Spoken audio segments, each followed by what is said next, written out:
Yan niyo muna akong bumati ng isang magandang hapon. Unahin ko na po ang ating mga opisyales na nandito po ngayon. Of course, ang ating presidente ng Inang Pamantasan Lungsod ng Pasig, Dr. Reggie Maningas, sa iba't ibang dekano ng mga kolehiyo ng ating mahal na PLP, at syempre ang ating konsihala mula po sa pangalawang distrito, konsihala Angelo De Leon, sa ating members of the Board of Regents na nandito po ngayon sa pangunguna po ng ating matagal ng matatag na kasama, Dr. Nestor Castro, at sa ating mga guro, mga profesor, both teaching and non-teaching personnel, sa ating mga proud na mga magulang na nandito po ngayon, and of course, to the graduating class of 2025. Magandang hapon and congratulations po sa inyong lahat. Ako po ay natutuwa na maging kabahagi ninyo sa araw na ito. Alam ko ang tagumpay na ito, matagal nyo nang minimithi, at higit sa lahat siguro, mas excited pa sa inyo ang inyong mga magulang na nandito ngayon. Kaya nais ko sanang humingi sa ating mga graduating class, palakpakan nyo naman ang inyong mga magulang na nagmamahal, nagsusuporta sa inyo. Ito ay achievement din ng ating mga magulang, kaya congratulations to our parents. Alam niyo po, kaninang umaga, papunta po ako sa unang graduation this morning, no? Nag-attend din po kami. And nakwento ko rin po kanina, medyo nalungkot ako. Dahil dapat isang araw na masaya ito para sa ating mga kababayan, sa ating mga kabataan.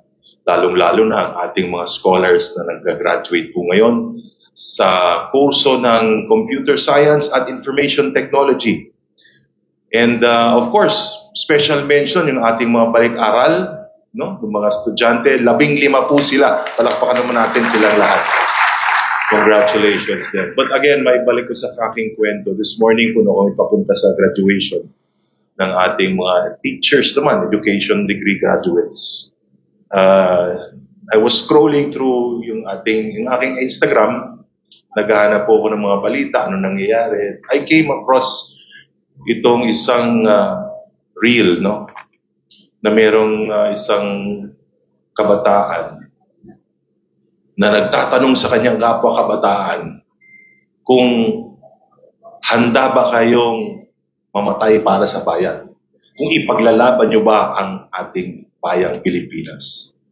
At sabi ko, nalungkot ako dahil sa mahigit 20 tinanong nung nang taong nag-ikot, tatatlo lang po ang nagsabi na, oo, ipaglalaban po ang Pilipinas.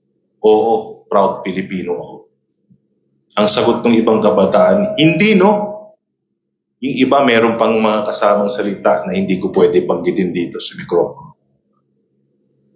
Pero yun po ay nagtatanong po sa aking puso, bakit ang kabataan po ngayon, karamihan sa kanila, hindi nila alam kung gaano ka-importante na dapat nating mahalin ang ating bayang Pilipinas. Alam niyo po, ako'y nabigyan ng pagkakataon makapag-aral sa abroad. 3 taon po ako nag-aaral sa Amerika, 1 taon po sa high school, 2 taon po sa kolehiyo. Ang tinuturo po nila doon, yes, maganda ang educational standards nila. Ang tinuturo po nila doon ay to live the American dream. Ano ba yung American dream? You go to school, you go to college, you apply for a good job, you work your way up the corporate ladder, you retire, or you have a family, you retire, and that's the end of your life. Yun yung American dream. Pero alam nyo, nung ako'y nandun after my second year in college, and by the way, I was doing very well. Ako po'y honor student doon, no?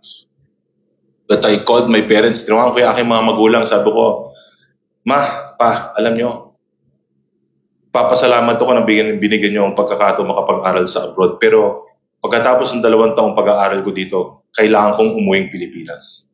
Sabi ng mga magulang ko, bakit sayang naman pagkakataon makakakuha ng magandang edukasyon?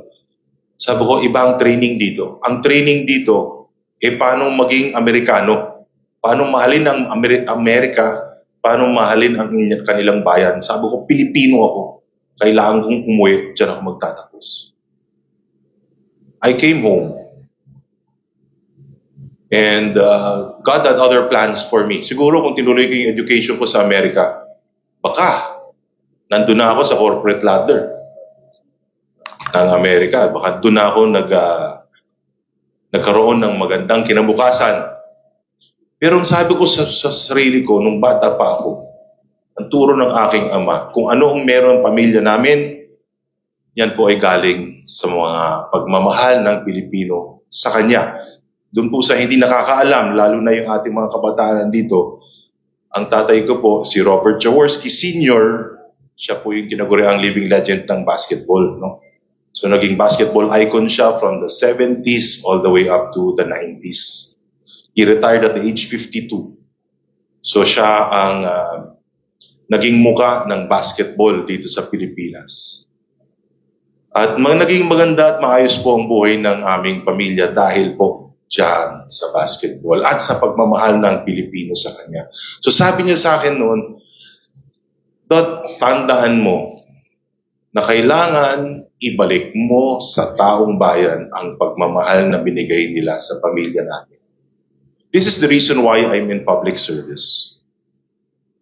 But this is also the reason why I want to reach out to you, ang ating kabataang Pilipino, ang ating kabataang Pasigueño, na kahit saan kayo mapadpad sa mundo, kayo ay mga Pilipino.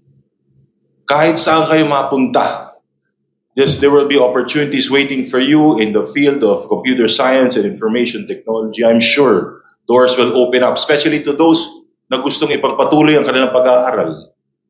And I encourage you to do so. If you have the opportunity, mag-aral pa po kayo. Taasin ninyo ang inyong kayang maabot sa inyong mga kursong, no? From a master's degree up to a PhD degree. Never stop learning. No? But wherever you may go in the world, kahit anong gawin nyo sa buhay ninyo, isang dugo lang ang dadaloy sa mga ugat ninyo at yan ay ang dugong Pilipino. And bilang mga graduate ng scholar ng Pasig, ng PLP, ng Pamantasan Lungsod ng Pasig, ang nagpaaral sa inyo, hindi kami, mga politiko. Hindi ang inyong mga profesor, hindi ang inyong mga dean ng inyong mga kolehiyo. Ang nagpaaral sa inyo ay ang kapwa niyong Pilipino. Kung meron kayong tatanawin na utang na loob, tanawin niyo yung utang na loob ninyo sa bayan natin. Dahil walang ibang magmamahal sa Pilipinas kung hindi tayo din. Sabi ko nga, alam niyo mga kaibigan, lubos nga ako nalungkot dahil naisip ko kung ang ating kabataan, 3 lamang sa higit 20 ang nagsasabing ipaglalaban nila ang Pilipinas. What is in store for the future of our nation if the youth is not willing to fight for it? But we can change. The good thing is we can change. Especially kayo. Kayo ang blessed and chosen few. Why do I say this? I was looking at the statistics. Alam nyo ba, according to our Philippine Statistics Authority, only 13%, 13% lang po ng Pilipino ang naaabot ng mga graduate na katulad ninyo sa kolehiyo. 13%. Ano po ibig sabihin yan? Lamang na kayo. Nakauna na kayo sa 87% na hindi nakapagtapos. The rest is up to you. You have the opportunity to use your knowledge and wisdom and position to make a change and make a difference. But sana, huwag niyong kalimutan ang responsibilidad ninyo sa inyong unang-una, sa inyong pamilya. Pangalawa, sa inyong komunidad. Dahil pag gumanda ang buhay ninyo, hindi lang naman naasenso ang inyong pamilya. ang buong bayan natin na asenso bilang mga Pilipino. Siguro panghuling mensahe ko sa inyo, dahil kayo ay mga graduate ng ating pamantasan lungsod ng Pasig, bitbit at dala ninyo ang pangalan ng ating mahal na lungsod. Always be men and women of integrity, of honesty, of character, and hard work. Be people, Filipinos. Be Filipinos that we can be proud of. Be Pasigueños that we can be proud of, no matter where you end up. Dahil alam namin na dito sa PLP, we don't only produce graduates, but we produce good Filipinos, hardworking youth that will be productive members of society. And we are truly proud of your achievement today. So go out into the real world, make us proud. Yeah. Dream high. I know you can achieve much more. And lastly,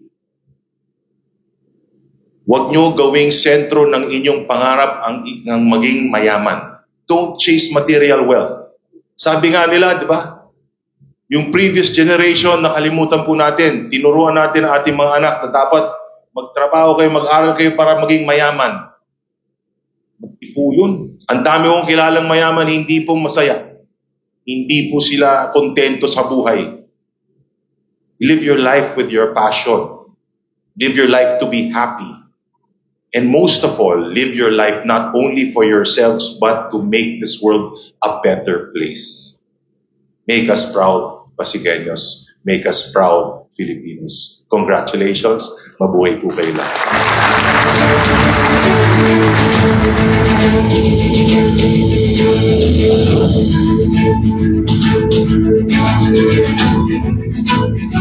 Marami pong salamat, Vice Mayor Robert Vincent Jude B. Jaworski Jr. We would like to acknowledge the presence of City Human Resource Development Officer, Ms. Elvira Flores, and our City Mayor, Victor Regis N. Soto. Ngayon naman, tawagin natin ang huwaran ng mabuting pamamahala. Kinikilalang leader na may bisyong makabago para sa isang makatarungan, maunlad at matatag na pamahalaan ng Pasig. Pasalubungan po natin na masigabong palakpakan ang magaling at kapitapitagang punong lungsod, kagalang-galang Victor Regis N. Soto.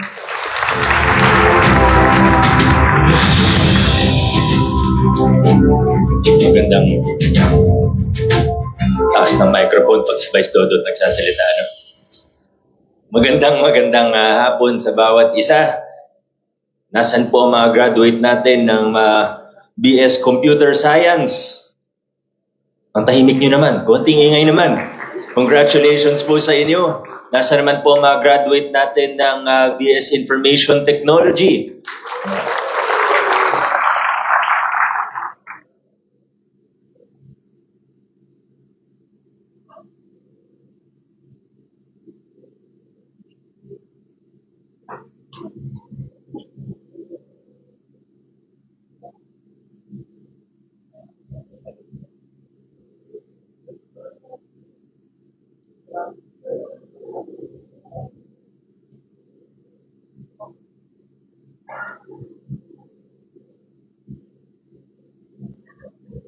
Mga kababayan! I love you, Mayor!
Testing. Hawakan ko na lang.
Ito na po.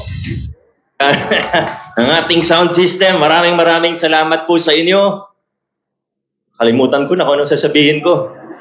Basta congratulations po sa inyo. Kung gusto niyong malaman kung ano yung mensahe ko sa inyo, meron naman kayong mga kopya ng program. Basahin niyo na lang po. Nasa bandang unang pahina po yun.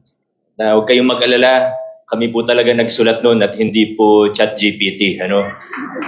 Pinroofread ko ng maayos yung message ko dun sa program. Siniguro ko na walang nakasulat sa dulo na you may modify your message to...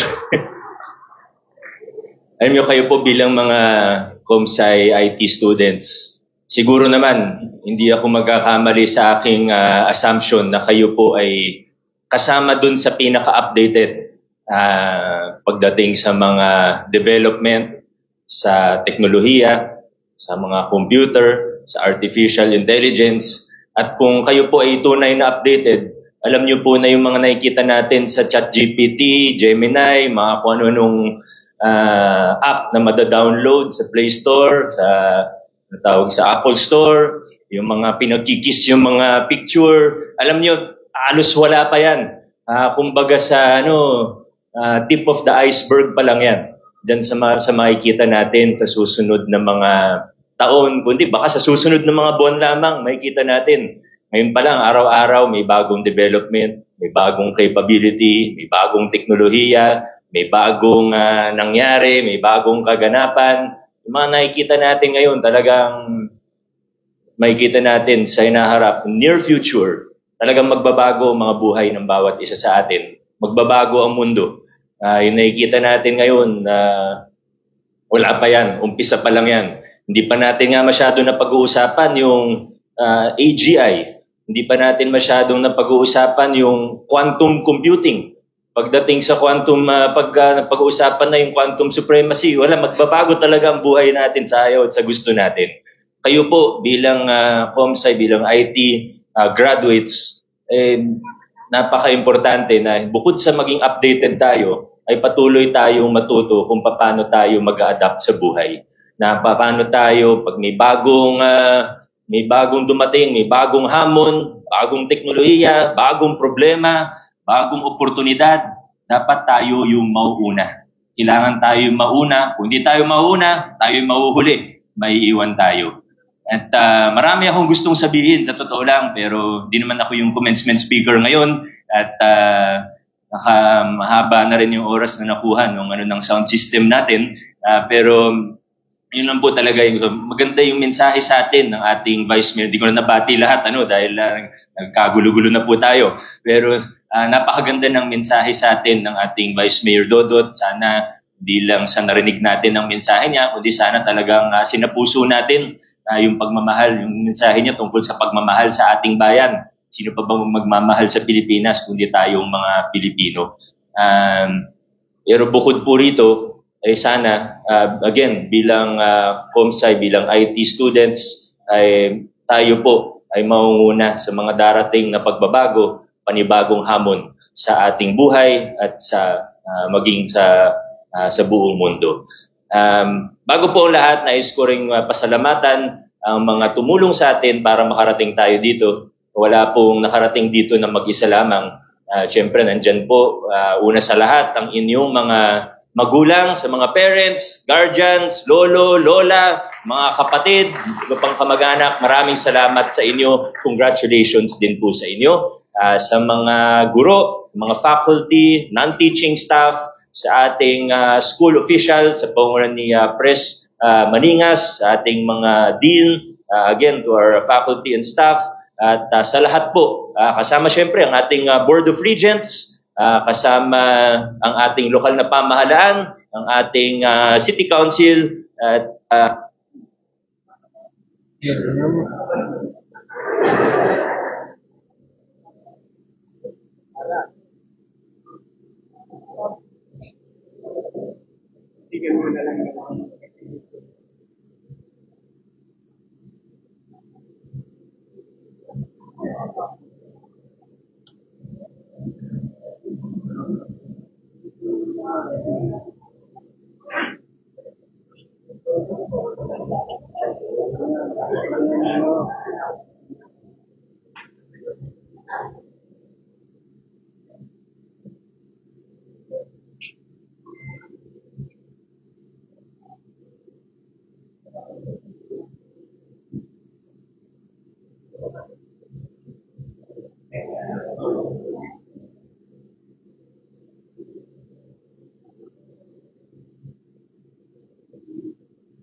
Okay, totoo na to.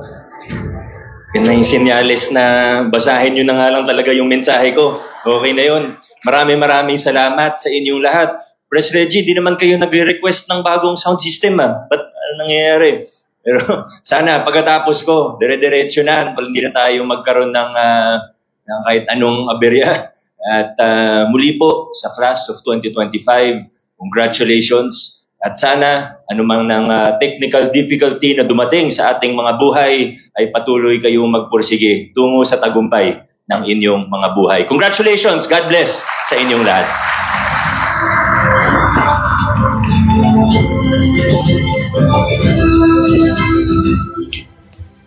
Marami pong salamat, Mayor Victor Regis N. Soto. Paumanhin po sa technical difficulties. Marami pong salamat sa inyong mensaheng nagbigay inspirasyon sa ating mga magsisipagtapos. Sa ating pagpapatuloy, inaanyayahan si Dr. Noreen Perez, University Research Director, upang ipakilala ang ating panauhing pandangal.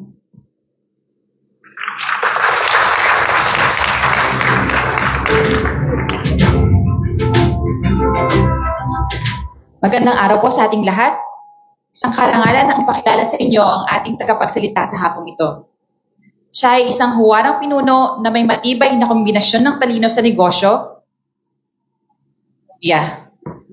Sa halos 2 dekada o 20 taon na karasan sa IT, BPO, finance or pananalapi, consumer goods, at telecom, nakapagtatag siya ng isang kahangahangang karera. Siya ay nagtapos na kasama sa talaan ng dekano o Dean's Lister ng kursong Information Technology sa ating inang pamantasan taong 2009. Siya ay sertipikado sa ITIL, Six Sigma at Agile Scrum na nagpapakita ng kanyang malalim na kaalaman sa pamamahala sa mga proyekto, programa at produkto. Nagsimula ang kanyang paglalakbay bilang isang technical support representative at lumago sa mga tungkulin sa pamumuno, kabilang ang pagiging associate director sa Ring Central na kung saan pinamunuan niya ang maraming pangkat o teams at mga pamamaraan o estratehiya ng kumpanya. Pinamahalaan niya rin ang mga malalaking proyekto sa software at pinangunahan ang mga pangkat sa mga pagbabago sa kumpanya at tumulong sa pagpapabuti ng mga sistema at proseso ng kumpanya. Bukod sa mundo ng korporasyon, siya ay isa ring matagumpay na negosyante at nakapagpatayo siya ng isang sariling cafe at design business na nagpapakita ng kanyang likas na pagiging malikhain, madiskarte, at may kakayang higit pa sa larangan ng korporasyon. Sa kasalukuyan, siya ay isang Senior Project and Program Manager sa Telos Digital Philippines, kung saan siya ay aktibong gumagabay sa mga bagong profesional at nagsusulong ng pagbabago sa larangan ng Artificial Intelligence Engineering. Isa rin siyang masigasig na tagapagtaguyod ng kababaihan sa larangan ng teknolohiya at pamumuno. Aktibong sinusulong niya ang advokasya ng sustainability at buong pusong sinusuportahan ang mga produktong gawang Filipino. Siya ay matatas sa maraming wika, may pandaigdigang pananaw, at pinahahalagahan niya ang kahit maliliit na detalye ng bawat gawain. Higit pa sa kanyang karera, siya ay isang mapagmahal na asawa at ina ng kanyang 3 supling na binabalanse ang trabaho, pamilya at ang kanyang marubdob na pagtulong sa iba. Mga panauhin, isang masigabong palakpakan po para sa ating tagapagsalita, Binibining Dana May de la Cruz Ramos.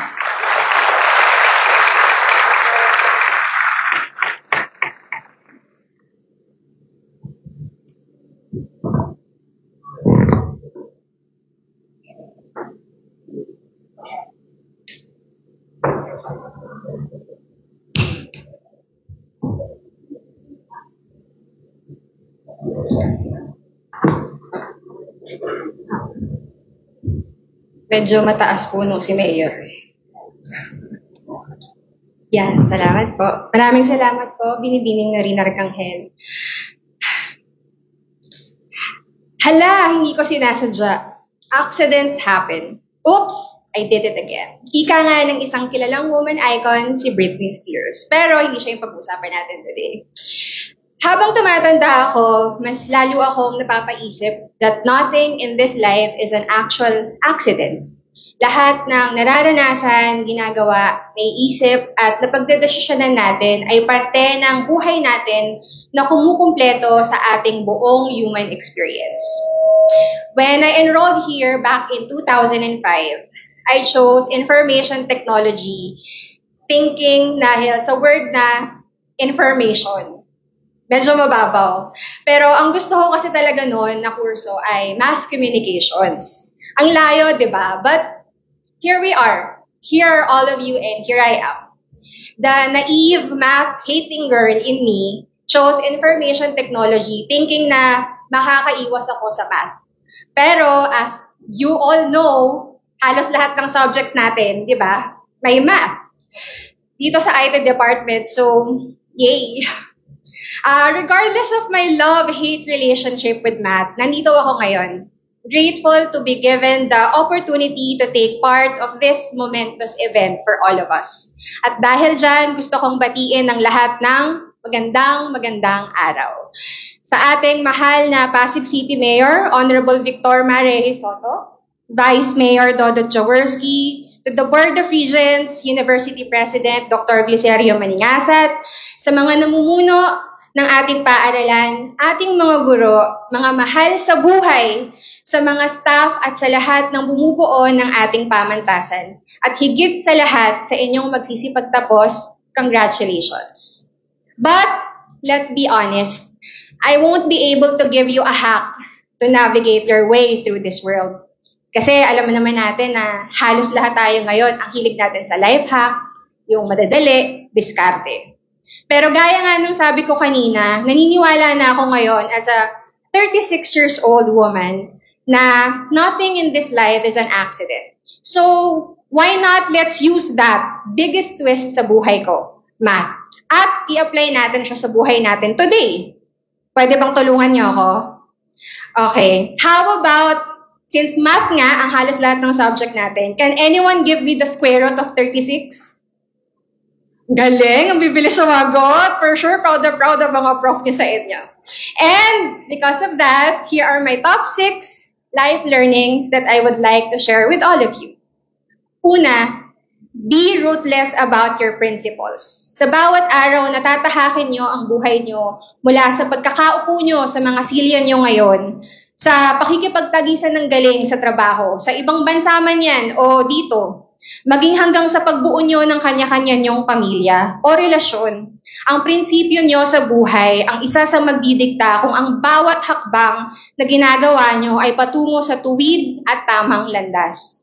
Oo, prinsipyo. Hindi lang basta ang pananampalataya, ang pamilya, o ang mga taong nakapaligid sa inyo, kundi yung boses na naririnig nyo at bumubulong sa inyo sa bawat desisyon na ginagawa nyo sa buhay. Lalo na sa tuwing walang ibang nakakakita. Na oo, alam nyo sa sarili nyo na ito ako. Ito ang pinaniniwalaan, pinanghahawakan at pinaninindigan kong prinsipyo. Palagi niyong ibubulong sa sarili ninyo, will my future self be proud of the decisions that I made today? Kaya naman, huwag niyong kalimutang usigin muna ang inyong mga sarili at ang inyong mga prinsipyo bago sa iba. Pangalawa, discipline, not motivation. May mga pagkakataon nagigising kayo, sure ako, at may isip niyo parang masarap umabsent ngayon. Tuwing may isip nyo yan, balik kayo sa number 1. Ito ba yung gusto kong maging ako ngayon? Hindi sa lahat ng araw at oras motivated tayo. That's a normal human feeling. Subalit kung meron kayong disiplinang taglay sa katawan, lagi nyong maiisip ang bawat pananagutan na kailangan nyong gampanan, hindi lamang para sa sarili ninyo, kundi maging ang pananagutan nyo sa kasamahan nyo, katrabaho, kapamilya, at lalong-lalo na sa kinabukasan ng sarili ninyo. Bukod sa self-care, ang disiplina nyo ang tumutulong sa inyo araw-araw para gawin yung mga basic needs. Magsipilyo, maligo, kumain ng tama, mag-ehersisyo, at matulog ng maaga. Lahat tayo may free will. Pero nasa disiplina ninyo nakasalalay kung paano nyo gagamitin ang free will na ito into your advantage. More than anything, ang pananagutan nyo sa sarili nyo na maging totoo sa mga prinsipyo at paniniwala nyo sa buhay, ang tutulong sa inyo para makamit ang definisyon nyo ng success o tagumpay. Pangatlo, be kind, not nice. Sa kabila ng lahat ng nangyayari sa paligid natin, minsan, ang hirap maging mabait, no? Nakakawala ng bait. Yan yung madalas na sinasabi kapag may nangyayari na hindi maganda. Pero sa kontekstong ito, gusto kong bitbitin nyo na ang pagiging mabait ay iba sa simpleng pagpapakabuti. Dahil ang taong mabait, bukhal sa puso at isip niya ang taglay niyang malasakit at pag-unawa sa kapwa. Hindi ito isang viral video na naka-upload sa social media at naghihintay lang ng likes tsaka stars. Madalas, isa itong tahimik na kumpas, simpleng pag-alalay sa nakatatanda, pagsuporta sa inyong mga kaibigan, pagngiti at pagsabi ng pasasalamat sa mga taong nakakasalamuhan nyo, guard, sidewalk vendor, traffic enforcer, kahit si manong jeepney driver. Ito ay ang mga munting butil ng kabaitan na dapat ay hindi naghihintay ng kahit na anong kapalit. Remember, it is the constant, conscious effort of thinking about others that makes us kind. But kindness does not equate weakness. Dahil sa mga oras na kailangan yung ipaglaban ang tama at dapat, naniniwala ako na dito papasok ang tunay na malasakit nyo sa kapwa at sa nakararami. Because being kind means you do not stay quiet during times of despair, even if it leads you to be deemed unlikable. Because eventually, yung kindness na yan at ang compassion nyo ang magdadala sa inyo pabalik sa tamang landas sa totoong kayo. We are, after all, called the human kind. Pang-apat, transparency over tactless honesty. Isa sa mga unang naipasang koordinansya ng ating butihing mayor ngayon na si Vico Soto sa Pasig City bilang konsehal noong 2018 ang The Pasig Transparency Mechanism Ordinance. Naghahangad ito na magkaroon ng karapatan ang isang ordinaryong mamamayan tulad natin na makita at malaman ang public records ng ating syudad, kabilang na ang mga financial na records nito. This is a good and a great example of what transparency means. Malinaw, bukas sa lahat, at walang tinatapakan. At any given point in your life, the people around you would need clarity or transparency sa kung ano sila o kayo sa buhay nila. Maaari nyo rin itong gamitin kapag nagtatrabaho na kayo kasi sa tuwing kakausapin nyo yung boss nyo tungkol sa karera nyo, kaya nyong maging malinaw kung paano niya kayo susuportahan sa mga ito. Maaari kang maging transparent nang hindi nagsasalita ng masakit. Madalas kasi ang dahilan nating mga tao kapag nagpapakatotoo tayo ay, ganito talaga ako, nagpapakatotoo lang naman ako, di ba? Pero sa tuwing tinatry nating maging honest, lagi nating nakakalimutan na ang pagpapakatotoo, kailangan din nagpapakatao. Hindi kailangang maging masakit ang pagtuklas ng katotohanan, lalo na kung sa umpisa pa lang, malinaw at klaro na ang lahat. Maging ito ay ang intensyon, relasyon, plano, at lalo na ang inyong mga konsensya. Panglima, life favors the brave. Kailangan nyo lagi ng tapang. Marahil ay iisipin ng iba sa inyo na ang unfair naman nun, dahil hindi ako kasing tapang ng iba, ibig sabihin ba nun, hindi na ako magtatagumpay sa buhay? Posibleng oo, unfair. Pero in reality, life indeed is unfair. Isama nyo pa ang swerte, social status, koneksyon, pribilehiyo at intelek ng ibang taong makakasalamuhan ninyo. Kung wala ka maski tapang, paano na?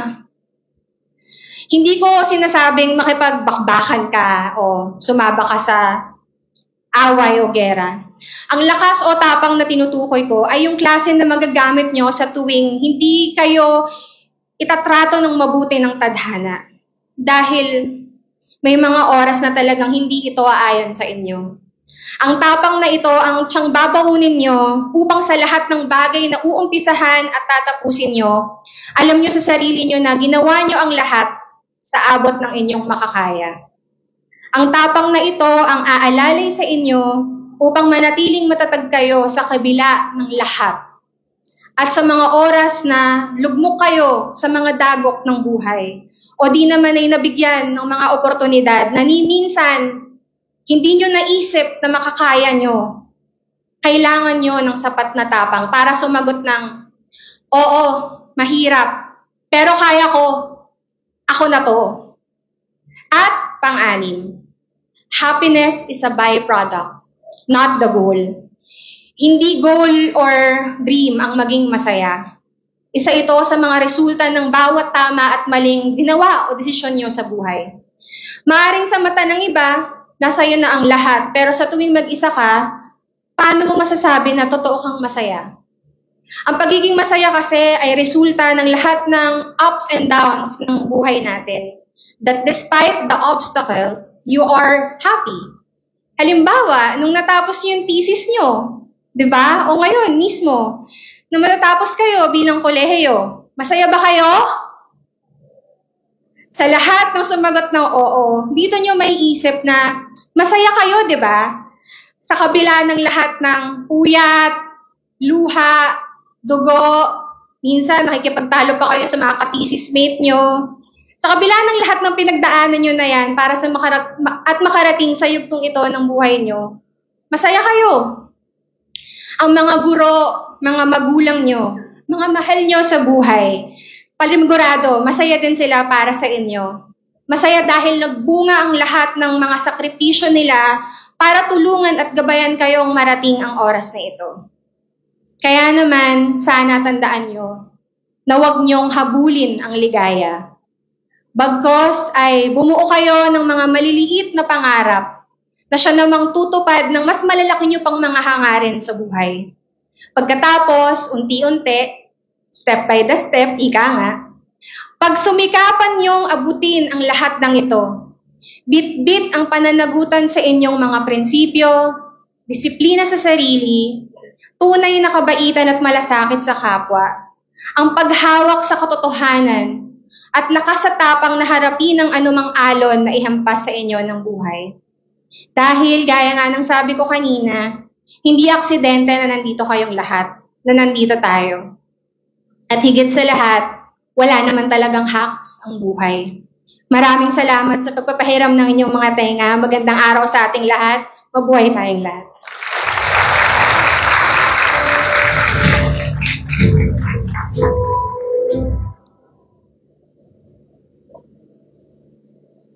Ang aming taus-pusong pasasalamat at pagpapahalaga kay Ms. Dana May D.C. Ramos sa kanyang mensahe na kung saan ay nakapaghatid ng liwanag sa kaisipan at inspirasyon para sa mga magsisipagtapos. Hinihiling po sa ating panauhing pandangal na manatili sa entablado upang tanggapin ang sertipiko ng pagpapahalaga. Inaanyayahan din po ang Pangulo ng Pamantasan ng Lungsod ng Pasig na si Dr. Reggie M. Maningas, mga lupon na mga rehente, ang ating mga city councilors, Vice Mayor Robert Vincent Jude B. Jaworski Jr., Mayor Victor Ma Regis N. Soto, at Dr. Reggie Tan, Dekano ng Kolehiyo ng Pag-aaral sa Computer, upang igawad kay Ms. Dana May D.C. Ramos ang sertipiko ng pagpapahalaga. Pamantasan na Lungsod ng Pasig, iginagawad itong katibayan ng pagpapahalaga kay Ms. Dana May D.C. Ramos, pangunahing tagapagsalita. Nilagdaan ni Dr. Reggie M. Maningas, Pangulo ng Pamantasan na Lungsod ng Pasig, at Victor Ma Regis N. Soto, Punong Lungsod. Muli, ang aming taus-pusong pasasalamat, Ms. Dana May D.C. Ramos. Maraming salamat din sa ating mga lupon na mga rehente, mga opisyal ng pamantasan at mga opisyal ng pamahalaang lungsod.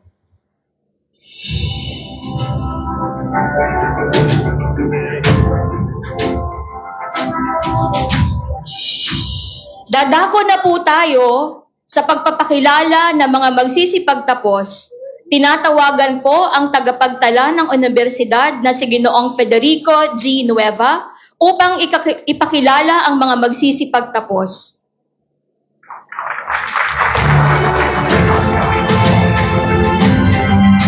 We would like to acknowledge the presence of City Councilor Simon Gerard Tantoco.